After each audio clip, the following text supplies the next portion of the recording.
Universe का concept एक काफ़ी इंटरेस्टिंग चीज़ है और किस तरह से यूनिवर्स वर्क करता है, किस तरह से क्रिएट हुआ है ये पर्टिकुलर यूनिवर्स हमारा, वो चीज़ समझने में हमें हमेशा से क्यूरियोसिटी रहती है। इवन काफ़ी सारी साइंस को पढ़ने के बाद, काफ़ी सारे ऐसे क्यूरियस लोगों को मिलने के बाद ये पर्टिकुलर चीज़ में हमें और ज़्यादा क्यूरियोसिटी होती है। लेकिन उससे भी इम्पोर्टेंट चीज़ ये है कि जब हम छोटे बच्चे होते हैं तभी से इस पर्टिकुलर स्पेस से रिलेटेड, आप कॉस्मोलॉजी ले लो, तो ये सारी चीज़ों के लिए हमें एक क्यूरियोसिटी नेचुरली बिल्ड होती है और हमें हमेशा से ये चीज़ जानने में काफ़ी ज़्यादा क्यूरियोसिटी होती है, काइंड ऑफ एक उत्सुकता होती है कि किस तरह से ये यूनिवर्स क्रिएट हुआ होगा और ये इतने दूर स्टार्स जो है वो किस तरह से बने होंगे, पर्टिकुलरली ये वर्ल्ड जो है वो किस तरह से एग्जिस्ट करता है। तो इन्हीं सारी चीज़ों को हम धीरे धीरे कवर अप करेंगे। अभी हम शुरुआत कर रहे हैं यूनिवर्स के स्टार्ट से, लेकिन हम एंड करेंगे हमारे इस यूनिवर्स के एग्जिस्टेंट पे, किस तरह से ये एग्जिस्ट करता है, किस तरह से यहाँ पे डिफरेंट लाइव्स जो है वो एग्जिस्ट करती है और क्या पूरी की पूरी हिस्ट्री है अकॉर्डिंग टू साइंस और also according to ancient Indian history. क्योंकि हमारा सबसे मेजर पर्पस ये रहता है कि एंशिएंट इंडियन कल्चर को फिर से ग्रो करना और जितनी भी चीज़ें कहीं ना कहीं हमने पास्ट में छोड़ दिए वो सारी चीज़ों को फिर से इक्विप करना और उन्हीं चीज़ों से आगे बढ़ना। क्योंकि एंशिएंट इंडियन अर्थशास्त्र ले लो या फिर किसी भी चीज़ को ले लो, आप काफ़ी ज़्यादा एक पीक लेवल पे अवेलेबल थी। तो ये है नोवेल सीरीज़ और इस पॉडकास्ट के अंदर हम बात करने वाले हैं बिग बैंग थियरी के बारे में। और आपने इस पर्टिकुलर थियरी का नाम सुना ही होगा, मुझे पता है, लेकिन इस थियरी के हम दो पहलू यहाँ पे आपको बताने वाले हैं।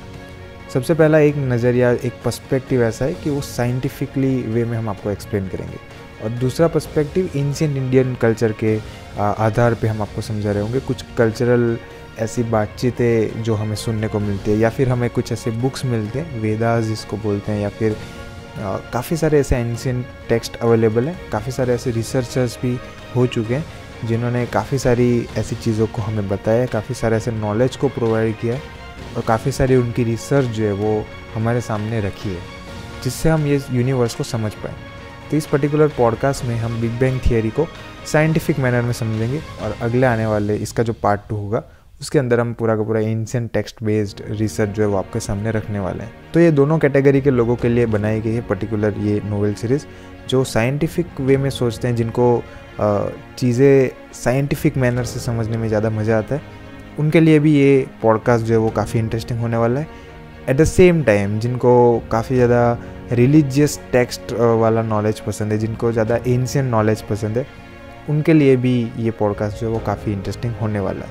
शुरू कर दें बिग बैंग थियरी की सबसे बेसिक डेफिनेशन से, जो कि साइंटिफिकली बताई जाती है हमको। तो बेसिकली इसका कोई इतना वास्ट और इतना स्ट्रक्चर्ड डेफिनेशन नहीं है, लेकिन इसका अगर आप बेसिक डेफिनेशन देखोगे गूगल पे भी तो आपको पता चलेगा कि बिग बैंग थियरी एक ऐसी थियरी है जिससे एस्ट्रोनॉमर्स जो है वो एक्सप्लेन करते हैं कि किस तरह से यूनिवर्स जो है वो स्टार्ट हुआ होगा। तो बिग बैंग थियरी का यही बेसिक कॉन्सेप्ट है और इस थियरी के अंदर एक बड़ा सा ब्लास्ट होता है और उस ब्लास्ट से पर्टिकुलरली सारी चीज़ें क्रिएट होती है। काफ़ी सारे स्टेजेस में काफ़ी सारे ऐसे क्लाउड्स बनते हैं, काफ़ी सारे ऐसे क्लस्टर बनते हैं, उन्हीं सारी चीज़ों से काफ़ी सारे ब्लास्ट वगैरह होकर time to time billions of years के बाद ये सारी चीज़ें आज के टाइम में जैसे दिखती है वैसी बनी है और ये अपने आप में एक्सपांड होता ही जा रहा है।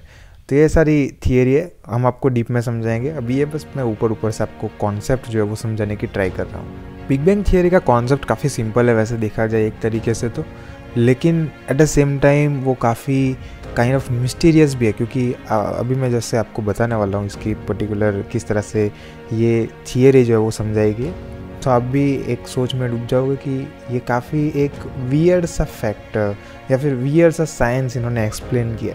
लेकिन बिलीव मी, ये थियरी को काफ़ी सारे साइंटिस्ट मानते हैं और इस थियरी की काफ़ी ज़्यादा रिस्पेक्ट है साइंटिफिक कल्चर में, या फिर आप साइंटिफिकली जितने भी आप रिसर्चर्स देख लो या फिर जितने भी साइंटिस्ट एग्जिस्ट करते हैं वो सभी लोग इस पर्टिकुलर थियरी की काफ़ी ज़्यादा रिस्पेक्ट करते हैं। तो इसकी बेसिक कॉन्सेप्ट ये है कि ये जितना भी यूनिवर्स आप अभी देख सकते हो काफ़ी बड़ा है और इतना बड़ा है कि अभी जब आप एक नज़र डालोगे स्पेस में तो आप इसका काफ़ी कम परसेंटेज ऑफ पार्ट देख सकते हो। तो आप समझ सकते हो कि काफ़ी बड़ा ये यूनिवर्स है और काफ़ी सारी चीज़ें यहाँ पे एग्जिस्ट करती है। तो बिग बैंग थियरी में इस चीज़ को इस तरह से एक्सप्लेन किया है कि ये जितना भी आप चीज़ें देख रहे हो वो सारी चीज़ें काफ़ी सारे billions years ago, around 13.8 billion years ago एक ही बिंदुवत चीज़ में या फिर एक ही बिंदुवत बॉल में एग्जिस्ट करता था। और ये पर्टिकुलर बॉल जो था उसके पास इन्फानाइट टाइम्स ऑफ डेंसिटी थी और उसी के साथ काफ़ी सारी हीट थी, इंटेंस हीट थी और काफ़ी ज़्यादा ग्रेविटेशनल फोर्स भी था। लेकिन सडनली कुछ ऐसा होता है जिससे ये पर्टिकुलर जो बॉल है या फिर ये जो इतना इन्फानाइट डेंसिटी वाला पदार्थ है, मैटर है, वो अपने आप में एक्सपेंड होने लगता है और ये एक्सपेंड होते ही जाता है। और ये एक्सपेंड होते होते जो आज हम यहाँ पे ऑब्जर्व कर रहे हैं, जितना भी ये यूनिवर्स यहाँ पे एग्जिस्ट कर रहा है, वो आज के टाइम में हमें इस तरह से देखने को मिलता है कि पर्टिकुलरली एक पॉइंट से शुरुआत हुई थी और आज के टाइम में भी वो काइंड ऑफ पॉइंट ही है, लेकिन ये एक इल्यूज़न जैसा है मैं बोलूँगा। क्योंकि स्पेस की जब भी हम बात करते हैं तो बड़े से कोई मीनिंग नहीं रहता, बड़ा या छोटा क्या ही आप कह लोगे, क्योंकि ये अपने आप में बड़ा होते ही जा रहा है। तो सबसे बड़ा जैसा भी कुछ नहीं है और सबसे छोटा जैसा भी कुछ नहीं, क्योंकि वो काफ़ी एटम के अंदर भी हम काफ़ी सारी चीज़ें अभी तक देख नहीं पाए हैं, तो किसी को ये चीज़ पता नहीं है। तो यहाँ पे स्मॉल और बिग की डेफिनेशन ब्रेक हो जाती है। लेकिन ये चीज़ एकदम ट्रूथ मानी जाती है कि यहाँ पे जो थियरी बताई गई है, बिग बैंग थियरी, इसमें हमें यही बताया गया है कि एक पॉइंट से शुरुआत हुई थी यूनिवर्स की और वो एक्सपांड होते होते जितना भी हम आज यहाँ पे यूनिवर्स देख रहे हैं, जितना भी हम ऑब्जर्व कर रहे हैं, जितना भी हम फील कर रहे हैं, वो पूरा का पूरा यूनिवर्स जो है वो बना है। और ये बनने में 13.8 बिलियन ईयर्स अगो ये चीज़ें हुई थी और इतने साल लगे इसको होने में। बिग बैंग थियरी काफ़ी सिंपल है और एट द सेम टाइम काफ़ी ज़्यादा पॉपुलर भी है। लेकिन एक और थियरी है जो कि काइंड ऑफ मैं बोलूँगा इससे थोड़ी ज़्यादा एक्सेप्टेड है, थोड़ी ज़्यादा पॉपुलर भी है काइंड ऑफ, लेकिन बिग बैंग जितना पॉपुलर नहीं, क्योंकि बिग बैंग जो है वो नॉन साइंटिफिक बैकग्राउंड के लोग भी जानते हैं, उसके बारे में कहीं ना कहीं सुना है, क्योंकि वो काफ़ी पुरानी थियरी है। लेकिन जो दूसरी थियरी है जो कि पर्टिकुलरली एस्ट्रोनॉमर्स जो ज़्यादा रिसर्च कर रहे हैं, जो ज़्यादा लॉज को पढ़ रहे हैं, फिज़िक्स को पढ़ रहे हैं, वो ज़्यादा एक्सेप्ट करते हैं। वो पर्टिकुलर थियरी कौन सी, वो है स्टेडी स्टेट थियरी और इसको ऑसिलेटिंग यूनिवर्स थियरी भी माना जाता है। और ये काफ़ी मॉडर्न थियरी है, काफ़ी लेट आई है और काफ़ी ज़्यादा जो मॉडर्न रिसर्चर है जो अभी कंटिन्यूसली ग्राइंड कर रहे हैं कुछ ना कुछ नई चीज़ों को ढूंढने में, कुछ ना कुछ नई चीज़ों को इन्वेंट करने में, पर्टिकुलरली स्पेस के लिए, वो लोग इस पर्टिकुलर थियरी को काफ़ी ज़्यादा एक्सेप्ट करते हैं, क्योंकि इसमें जो है वो काफ़ी सारे मैटर्स को जो वो एक्सप्लेन किया गया है, काफ़ी सारे फिज़िक्स के लॉज भी यहाँ पे संतुष्ट हो रहे हैं।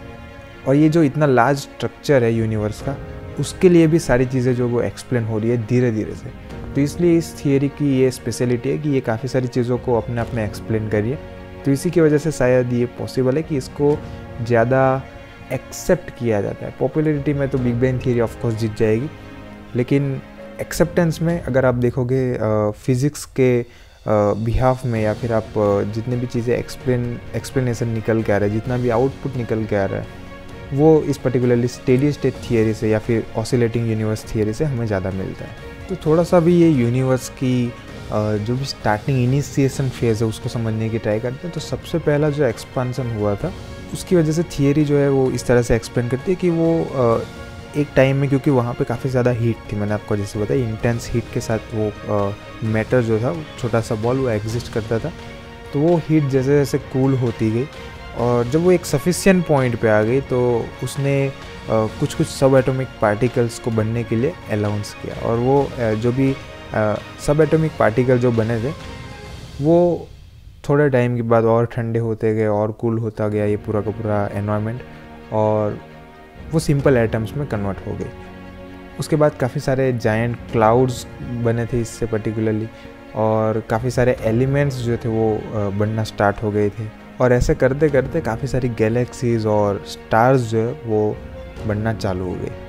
और ये सारी चीज़ें मैंने जैसे आपको बताया 13.8 बिलियन ईयर्स अगो कुछ हो रहा था। और यहाँ पे बिलियन मतलब काफ़ी बड़ा नंबर होता है, काफ़ी लोग मिलियन और बिलियन को नज़दीक का नंबर समझ लेते हैं, लेकिन वो काफ़ी ज़्यादा होता है। You can actually Google about it.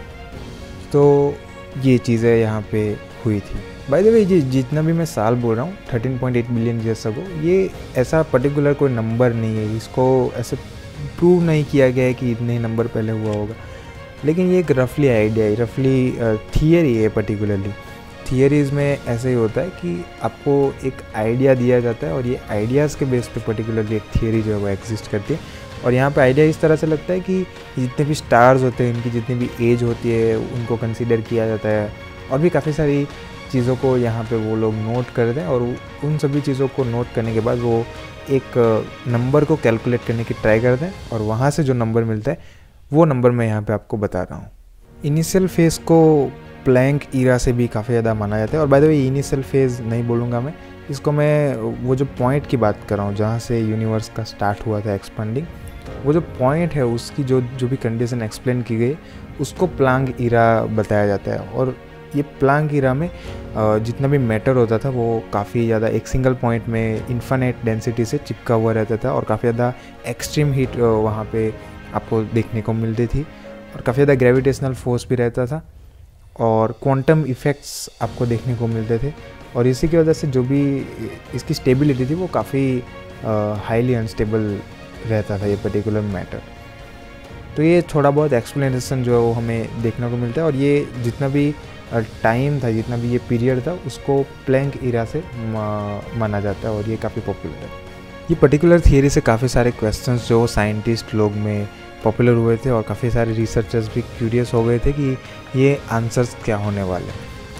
लेकिन अभी तक इस पर्टिकुलर थियरी के कुछ ऐसे जो क्वेश्चंस हमें उत्पन्न होते हैं हमारे माइंड में, वो अभी अनआंसरेबल है। फॉर एग्जांपल कि ये जो थियरी है वो बताती है कि यूनिवर्स जो वो एक्सपेंड हो रहा है, वो एक पॉइंट से शुरुआत हुई थी और वो कंटिन्यूसली एक्सपेंड होते जा रहा है। तो क्वेश्चन अब ये आता है कि ये क्या कंटिन्यू इन्फिनाइट टाइम तक एक्सपेंड होता जाएगा, या फिर इसकी एनर्जी जो है वो जो भी इसका फोर्स है वो एक टाइम पे ख़त्म हो जाएगा, और वो ख़त्म होते ही यूनिवर्स फिर से कोलैप्स होना स्टार्ट हो जाएगा, फिर से वो एक काफ़ी छोटे से पॉइंट पे आना शुरू हो जाएगा और ये सारी चीज़ें ख़त्म हो जाएगी। क्या ये चीज़ सच हो सकती है? तो ये काफ़ी सारे ऐसे क्वेश्चन हैं जो कि अभी तक आंसर नहीं कर पाया कोई भी, क्योंकि इसका जो इनिशियल फेज़ है वो काफ़ी अनक्लियर है अभी भी, क्योंकि उसके बारे में हमें इतनी ज़्यादा इन्फॉर्मेशन नहीं पता। उधर कौन सा फिज़िक्स चल रहा था वो भी हमें नहीं पता, और किस तरह से ये दूसरा जो भी आज के टाइम में जो भी यूनिवर्स में फ़िज़िक्स चल रहा है इतने मैसिव स्केल पे, वो किस तरह से डिफरेंट है वहाँ से लेके यहाँ तक।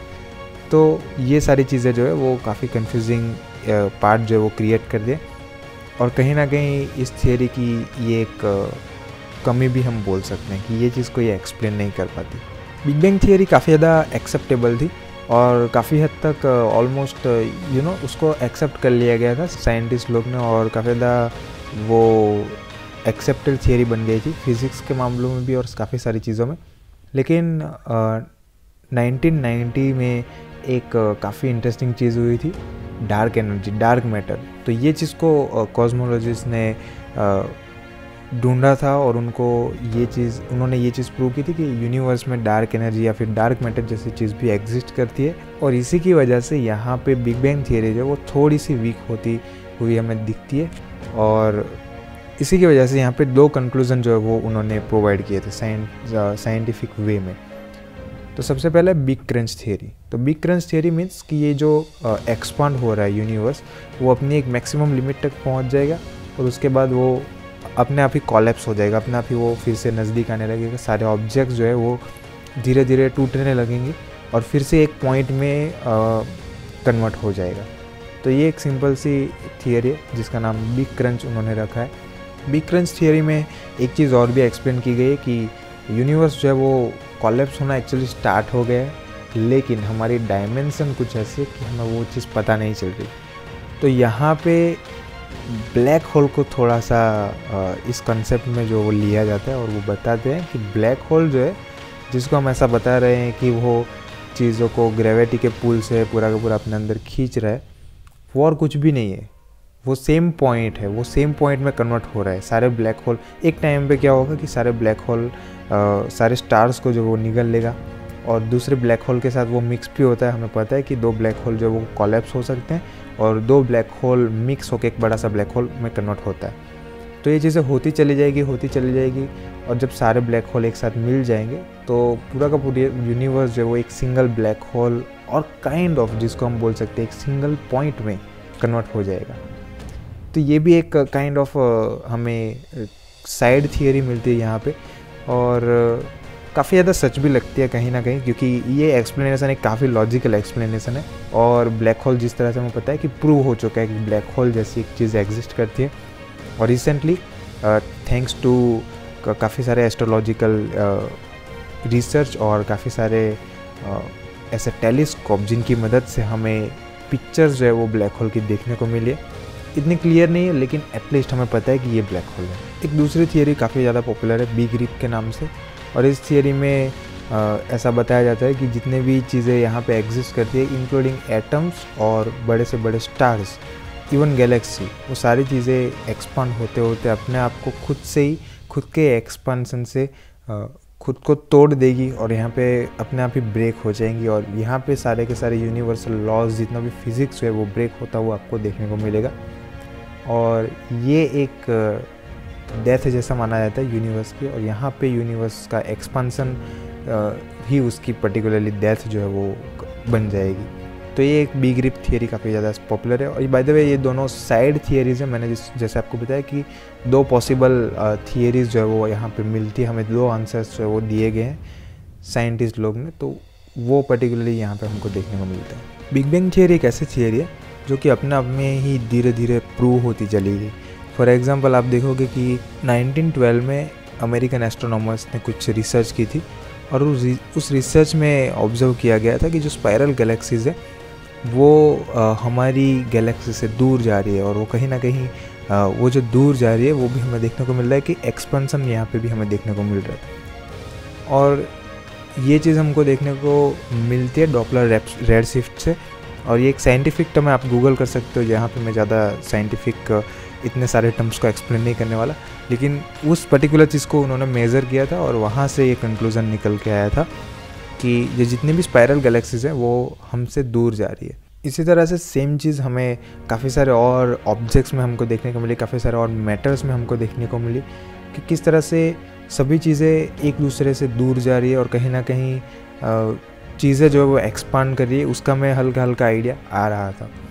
और इसी तरह से धीरे धीरे जो है बिग बैंग थियरी जो वो अपने आप में ही एक ट्रूथफुल थियरी बन गई और इसको काफ़ी ज़्यादा एक्सेप्टेंस मिला।